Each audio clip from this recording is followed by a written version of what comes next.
If you have flying ants in the house, do not just start spraying everything that moves, because the real problem is usually not the ants you can see. The real problem is where they are coming from. First, let's clear up what flying ants actually are. These are usually reproductive ants, sometimes called swarmers. They show up when a colony is trying to reproduce and start new colonies. That is why they often seem to appear out of nowhere, all at once, and then completely ruin your mood for the next hour. Now here is the first thing you need to do before anything else. Make sure they are actually flying ants and not termites. This matters. Flying ants have bent antennae, a narrow pinched waist, and their front wings are longer than the back wings. Termites are different. Their antennae are straight, their body shape is more even, and their wings are about the same size. So if you are not sure what you are dealing with, slow down and check that first. Now, if you only see a few flying ants inside, the simplest move is to vacuum them up and throw the vacuum contents outside. That is the quick cleanup step.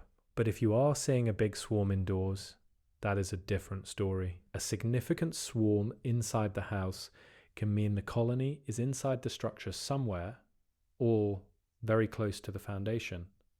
In other words, the ants are not just visiting. They may be coming from a nest in or around the home, and that is why just killing the visible ants often does not solve the problem. So let's talk about the real causes and fixes. The first cause is an ant colony nearby.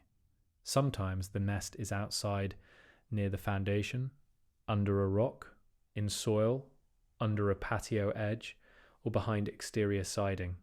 Other times, especially with carpenter ants, the colony may be in damp or damaged wood, wall voids, or another hidden area inside the structure. That is why step 1 after cleanup is to watch where the ants are coming from. Do not just smash them and move on. Look near windows, doors, vents, baseboards, light fixtures, and ceiling edges. Flying ants are often attracted to light, so they may collect around lamps or windows, but the real clue is the route they are using to enter the room. The second big cause is easy access to food, water, or shelter. Even if the swarmers are just there for breeding, worker ants often stick around where there is moisture, crumbs, sticky spills, pet food, or easy entry points. So, if you want to reduce the chances of more ant activity, clean up food and water sources right away. Wipe counters, clean up sweet spills, store food tightly, do not leave pet food sitting out all day, fix leaks if you have them, and clean around sinks and trash areas. That does not kill the colony, but it makes your home less attractive to ants. The next step is sealing entry points. If you can see where they are coming in, seal cracks and crevices once the active swarm is gone, around window frames, door frames, utility openings, and little gaps in walls. Even small openings can be enough for ants to get in. Now let's talk about the biggest mistake people make. They use spray only. Sprays can kill the ants you see, sure, but a lot of the time that is like mopping the floor while the pipe is still leaking. You are treating the symptom, not the source. For most household ant problems, bait is often a better long-term move than spraying visible ants everywhere. Why? Because bait gives the ants something to carry back to the colony. That is how you get beyond the insects you can see and start affecting the nest. If you use ant bait, place it where ant activity is actually happening, near trails or entry points, and do not spray right around the bait. If you spray too close, you can stop the ants from taking the bait at all. And this is important. Bait takes time. It is not instant.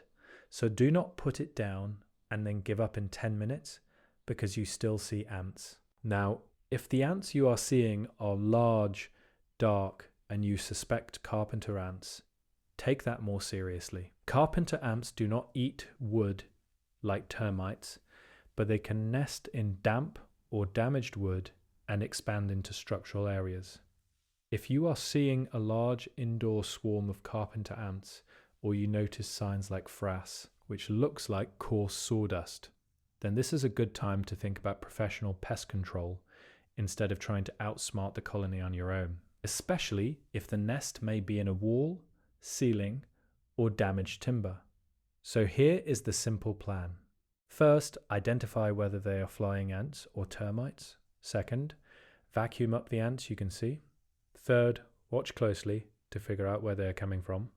Fourth, remove food and water sources. Fifth, seal entry points once activity calms down. And sixth, use ant bait near activity areas if the problem continues. If you have a major indoor swarm, or if you suspect carpenter ants nesting inside the house, skip the guessing game and bring in a professional. And one more thing, do not panic if you suddenly see a swarm one day and then almost none the next day. Swarming events can be short, but that does not automatically mean the problem is gone. It just means the visible part of it is over. The nest may still be there. That is why the real goal is not just to get rid of the flying ants in the room. It is to figure out whether they came from outside, from near the foundation, or from inside the structure, and then deal with that source the right way. So if you want the short version, here it is. Vacuum the flying ants. Check that they are ants and not termites. Clean up food and moisture. Seal cracks and gaps. Use bait instead of only spraying. And if it looks like a large indoor colony, especially carpenter ants, get professional help. That is how to get rid of flying ants without just fighting the same problem again next week.